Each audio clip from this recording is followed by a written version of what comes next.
মুহাম্মদ সাল্লাল্লাহু তাআলা আলাইহি ওয়াসাল্লাম তাসলিমান তাসলিমান।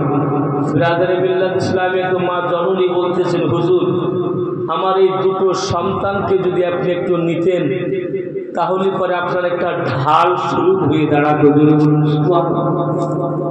ঢাল হয়ে দাঁড়াবে, আপনাকে তীর লাগাবে, বাচ্চারা তীরগুলি ধরবে। জোরে বলুন সুবহানাল্লাহ। নিজের সন্তানকে আল্লাহ রাস্তায় কুরবানি দিচ্ছে। এ মুসলমান, আজকে আমরা নিজের জন্য আল্লাহ রাহে কুরবানি নয় ইবাদত করার টাইম, তাদের গুণগানগুলি শ্রবণ করারও সবাই মেনটেন করতে পারে। বিরাদরে মিল্লাত ইসলামিয়া, কচি দুটো বাচ্চার কাছে মা বলছে, বেটা রে তোদের কাছে একটা দাবি আছে। বলে কি মা? একটা দাবি রয়েছে বেটা। বলে কি গো মা জননী, কি দাবি চাও বলো বলো। বলে তোমার মা একটা বড় আশা আকাঙ্ক্ষা নিয়েছে, আমি শহীদের মা হতে চাই। বাচ্চা দুটো বড় খুশি মনে মায়ের গলা খানা ধরে বলল, মা জননী আমার নবীকে একটু বুঝায়া আমাদেরকে প্রেরণ করো মা, তাহলে পরে মা আমি তোমাকে শহীদের মা বানাতে পারবো। কত বড় একটা বাচ্চা ছেলে নবীর প্রেমে মা জননীকে শহীদের মা হওয়ার জন্য কাছে বেরাদার খুশি মনে বলছে, মা আমার নবীকে বলুন যেন আমাদেরকে জঙ্গে খাইবার নিয়ে যায়, আমরা যুদ্ধ করতে রাজি। বলে বেটা তোমরা বাচ্চা ছেলে কি কাজ করবে, তালবারটা ধরতে পারবে। বলে মা যদিও না পারি তো মা আমার নবী পাককে তো বাঁচাতে পারবো। যে বলুন নবী পাকের ঢাল হয়ে দাঁড়াবে। মায়ের মনের কথাটা বাচ্চারা নিজেই প্রকাশ করলেন। যুদ্ধই চলে যাবেন, নবী আমার রাস্তা দিয়ে যাচ্ছেন, ঘোড়ায় চেপে গেছেন। মা জননী দুই বাচ্চাকে নিয়ে দৌড়ে দৌড়ে যাচ্ছে। বলেন ইয়া রাসূলুল্লাহ, ইয়া হাবিবাল্লাহ, নবী গো এই দেখেন বাচ্চা দুটোকে নিয়ে আসলাম, একটু দয়া করে নিয়ে নেন হাতে। বলেন মা জননী রে, তোমার এই বাচ্চা দুটোর কাজ এমন কি আছে যুদ্ধ করবে? বলে ইয়া রাসূলুল্লাহ, ইয়া হাবিবাল্লাহ, নবী গো এমন কোন যদিও না পারে তাহলে একটা পারবে, আপনার ঢাল হয়ে দাঁড়াবে। তাই নবী বারবার বলে মা এই বাচ্চা দুটো যদি বড় হয় তখন একটা দামি কাজ হবে। বলে নবী গো এই বাচ্চাগুলি বড় হওয়ার পরে যদি কোন অন্য দলের দল হয়ে যায়, দলভুক্ত হয়ে যায় নবী, আমি যেন শরীরের মা হতে পারবো না, আমি অন্য দলের ভক্তরা ছেলে মা হয়ে যাব।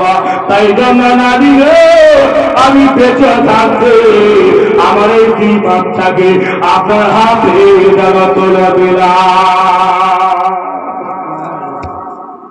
জোরে বলুন সুবহানাল্লাহ। বিরাদার দুই বাচ্চাকে তুলে দিয়েছেন নবী আমার, বুঝিয়ে নিয়েছে, ঘোড়ায় চাপিয়ে নিয়েছে, চলে যাচ্ছেন। তো দুই বাচ্চা দুজনে ঝগড়া আরম্ভ করেছে। জোরে বলুন সুবহানাল্লাহ। এ নবীর প্রেমিক কারে বলা হয়? আশিকে রাসূল। দুই বাচ্চা বলছে বড় ভাই বলে আমি নবীর ঢাল আগে হব। ছোট ভাই বলছে ভাই রে তুমি আমার বড় ভাই, তোমার যদি শহীদটা দেখে, তোমার লাশ মুবারক দেখে যদি আমার মনটা পেরিয়ে যেতে পারে, আমার মনের মধ্যে ধোঁকা দিতে পারে, অতএব ভাই আমি আগে নবীর ঢাল হয়ে যাবো। চলে যাচ্ছে আপনার জঙ্গ খাইবার পৌঁছে গেছে বাবা। পৌঁছে গিয়ে আমার নবী পাক এবার যুদ্ধের এলান হয়ে গেছে বাবা। যুদ্ধ চলবে, আরম্ভ শুরু হবে। ওই কাফেলার দিকে আমার নবী পাকের দল কিছু এই ধারে এবার যেন বড় ভাই নবীকে বলতেছেন, ইয়া রাসূলুল্লাহ, নবী গো আমাকে আগে ঢাল বানানো। ছোট ভাই করে বললেন, ইয়া রাসূলুল্লাহ, ইয়া হাবিবাল্লাহ, নবীজি আমাকে আগে ঢাল বানান। বাচ্চা দুটোর মধ্যে মতভেদ হলো। নবী আমার বলে বাবা রে তোদের মধ্যে এত বড় আল্লাহর মহব্বত, আমার নবী এত প্রেম রে, তোদের কি না শহীদকে দেখে বড় ভয় পায় না? তোদের মধ্যে কি এত ডর হলো না?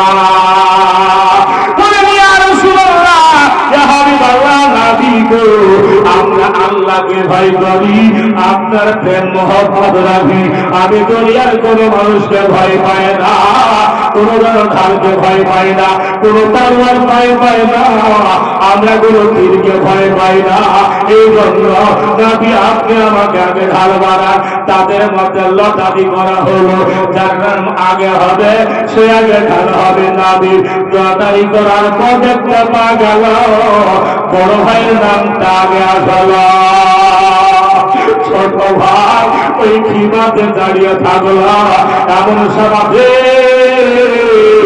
আমার নবীর সাথে ঢাল হয়ে ওই বাচ্চা যখন আগের রান্না ঘোড়ার সামনে দাঁড়ায়া নবীর দিকে মুখ করে বাবা এবার যেইভাবে তাঁতির যুদ্ধ আরম্ভ হয়েছে, ওই সামনে থেকে কাপের মুশরিকরা তীর ছড়াইয়া দেয়। এত দেখে তীর মারে যে ওই ঢালটা যেন ওই দেখতে বাচ্চা ধীরে ওই 12 বছর কিংবা 11 বছরের সন্তান ওই ছেলেটা যেন আমার নবীকে তীর লাগতে দেয় না। এইরকম বাচ্চারা আপনার ক্রিকেট খেলে বাবা বল ধরে, ওই রকম আপনার তীরগুলিকে পিঠের মধ্যে, গায়ের মধ্যে, মাথার মধ্যে, পায়ের মধ্যে, হাতের মধ্যে তীরকে মনে নাই কোনরকম ব্যথা হতে পাই না। মাথা থেকে দিয়ে এত তীর লেগেছে শরীরের মধ্যে বাবা, এত কোনো ব্যথা নাই, কোনো যন্ত্রণা হলো না। বাচ্চা বাচ্চা দেখে আবার ওরে বাবা রে তোদের কি ব্যথা হয় না, তোদের যন্ত্রণা হয় না? বলেন ইয়া রাসূলুল্লাহ, ইয়া হাবিবাল্লাহ, নবী গো এখনো ব্যথা বুঝতে পাবে না, এখনো জানতে পাবে না। শরীরে তীর লেগেছে তো বাচ্চাকে আমার নবী জিজ্ঞাসা করছিল, ইয়া রাসূলুল্লাহ বুঝতে পারি না। এত নবীর প্রেম তারে বলা হয় নবীর ইশকে রাসূল। যাদের মধ্যে প্রমাণ করেছে তারা নবী ছাড়া পৃথিবীর কোন মানুষ কিছু আঘাত বুঝে না। শেষ মুহূর্ত নবী পাক সাহিবুল আওলাদ বলতেছেন, সামনে থেকে একজন কাফেরদের মধ্যে দিয়ে নবীকে পেছন থেকে মারার নিয়াত করে তীরটা ছেড়েছে। এত বেগে চালাচ্ছে আর ওই তীর ওই বাচ্চা ছেলে আপনার বলকে ক্যাচ করার মতন হলকমে ক্যাচ করে নিয়েছে। হলকমে লেগে গেছে, যেমন হলকমে লেগে যাওয়া এবার ব্যথায় পড়ি। বলেন ইয়া রাসূলুল্লাহ, ইয়া হাবিবাল্লাহ, নবী গো এবার যেন মনে হবে আমি আর মনে হয় দুনিয়াতে বাঁচব না। কারণে বাবা বলে হুজুর এই দেখেন এবার যেন সামনে থেকে কে যেন একটা তীর মেরে দিল, আর তীরটা যেন হার কমে লেগে গেছে নবী। এবার যেন এই বলতে বলতে বাচ্চার দিকে তাকায় আবার নবীর চোখ দিয়ে পানি ঝরে।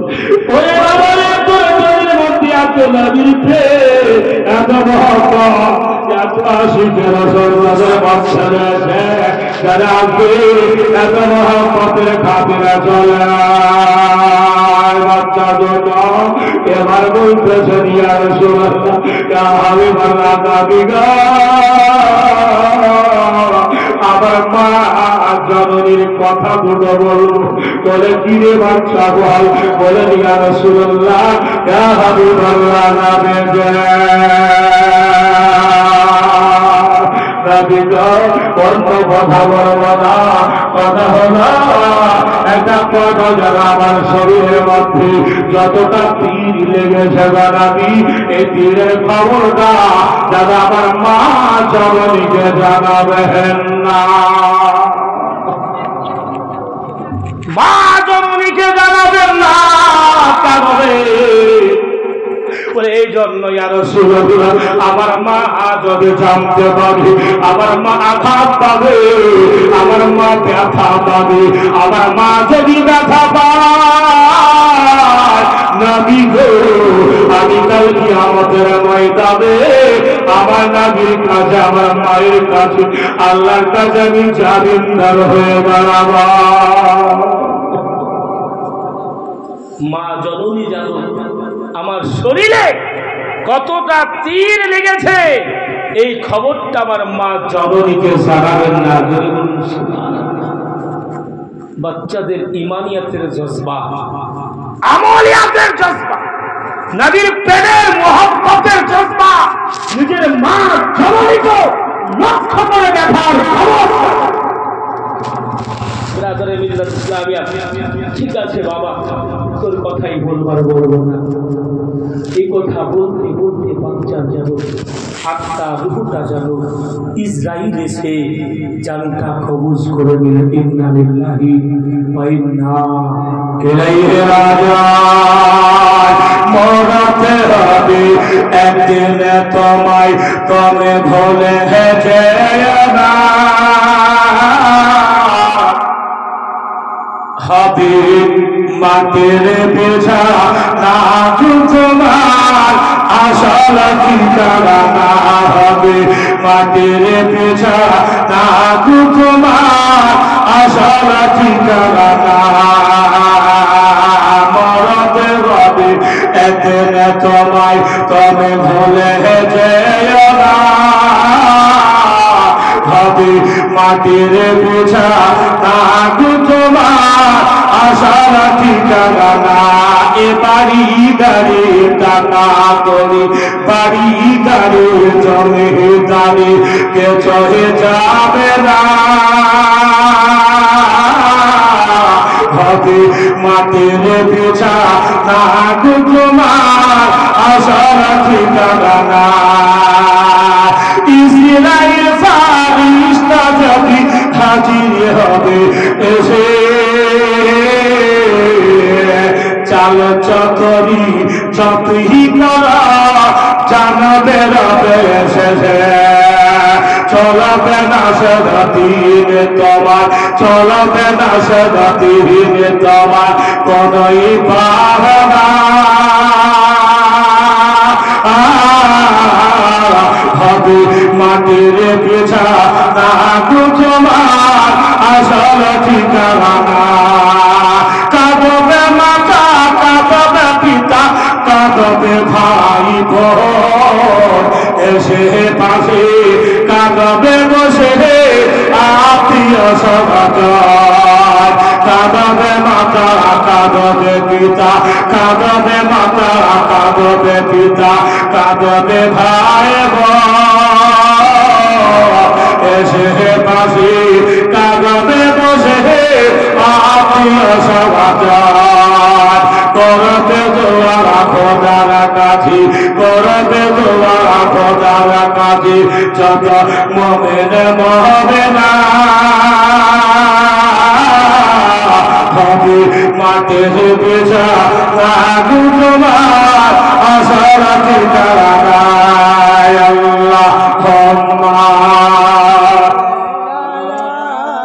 সাইয়্যিদিনা মাওলানা মুহাম্মদ ওয়া আলা আলিহি সাইয়্যিদিনা মাওলানা মুহাম্মদ সাল্লাল্লাহু তাআলা আলাইহি ওয়াসাল্লাম।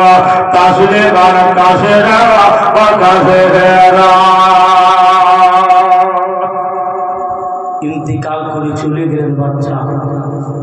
এবার ছোট ভাই দৌড়তে দৌড়তে বড় ভাইয়ের কাছে লক্ষ্য করে বলে, ভাই তুমি তো আমার আব্বার সঙ্গ হয়ে গেলে, আমার আব্বার সাথী হয়ে গেলে, রব্বুল আলামিনের দরবারে আপনি পৌঁছে গেছেন, দেরি নাই আমাকে জানিয়ে দিন।